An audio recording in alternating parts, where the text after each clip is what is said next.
Hey guys, Greaves here, taking a look at review number 14. When I saw this one, I said, hey, here's a good candidate for a type of problem that I think, right, total guess, that could be on the AP exam coming up. No math, no calculator, none of that stuff, just pure out understanding, right? So anyway, let's take a look. Have a block attached to a spring at this position, moving to the right. Right, moving to the right. So it says block of mass M is attached to a spring of negligible mass and can slide horizontally in the X direction. There is friction, very, very important when you read this. There is friction, very important, between the block and the surface. The spring exerts no force when it is at X equals 0 right there, right? Okay? So for this instant shown, right there, for the instant shown above, with the block at X equals 0 and moving to the right, predict the direction of the net force. The net force. So in the horizontal, how many forces are acting on the block as it moves back and forth? Well, since there is friction, it could be friction, and that could be right or left depending on the motion, and it could be the spring depending on where it is, right? All right, so the net force is going to be some combination of the spring force, its direction, plus friction and its direction. So at X equals 0, we know that there's no spring force. We know that there's just friction. And since the box is moving to the right, the force of friction opposes motion. So it's got to be to the left. Okay? So justify your prediction. I guess I just kind of said that there, right, with that little sentence. Okay? So that's number 1. All right, number 2. Okay? The above graph indicates the force exerted on the block by the spring, right? So this is the force of the spring on the block as it wiggles back and forth, with the positive direction towards the right. On the same graph, draw the net force, right? So remember, the net force is going to be the friction force and, right, the spring force, right? So I want to know, what does this look like? All right, so let's take a look. When I did this, I kind of plotted it out a little bit. So there's my block, and there's X equals 0, okay? So now it's important, right? It actually does say the situation where this is moving towards the right, okay? So as the box is always sliding to the right, what's the net force look like? All right, so let's start here at X equals 0. I just picked 0, right? So at X equals 0, right, what's the net force acting on it?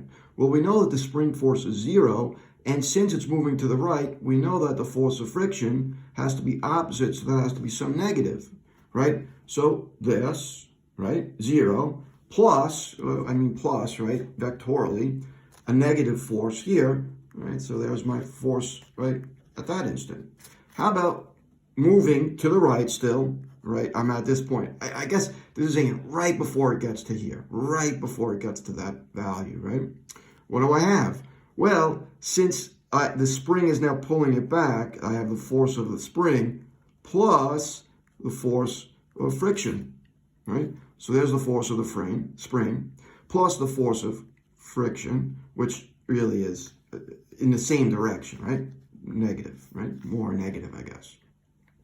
So that's that guy. How about when I'm over here? All right, moving to the right. It's at this point, spring is going to start to pull it back. So there's the force of the spring.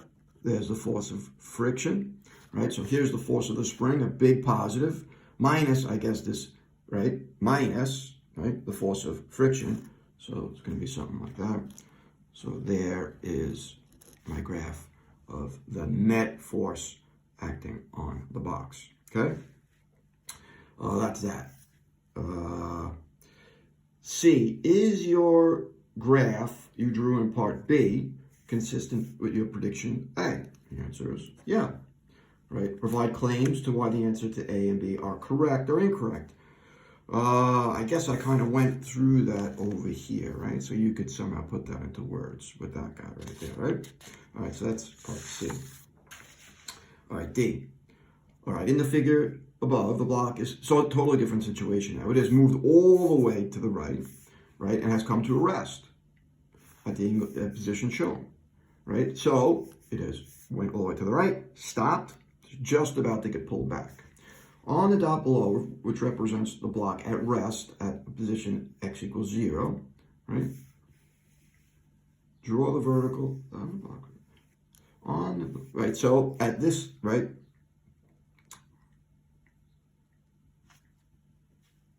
Draw, right, the free body diagram. All right, so what do I have here? So here's the free body diagram. What do I have? I know that I have Fn up, and I know I have mg down, right? So it's at rest, right? So it's at rest.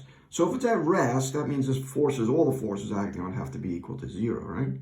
So I have something this way, and I'm going to have something that way. But which ones are they, right? So it has zipped all the way over here, stopped, and it's just about to be pulled back this way, right? We know as the box is moving to the right, the force of the spring is pulling back this way. So this guy must be the force of friction, okay? So that's the free body diagram for the box when it's at rest all the way to the right. All right, so now it says derive the maximum displacement. I think I could fit that in right here. So derive the maximum displacement that this box is going to go, right? Way over here. All right, so we're going to use Newton's second law. Summation of forces equals ma. But we know it's come to a rest, so I know that this whole value was 0. So what are the two forces acting on it in the horizontal? Let's say Fs minus Ff is equal to 0. So I'm going to bring this guy to over here. So let's just do this, right? Would you agree that Fs is Kx? I'm going to bring this guy over, and the force of friction is really mu normal force, which is mu mg, right? And I want how far it's going to travel, so I'm going to divide by k. I'm going to divide by k. So it looks like I have a maximum displacement of, right? And there it is right there, right? So there is your solution to problem number 14, okay?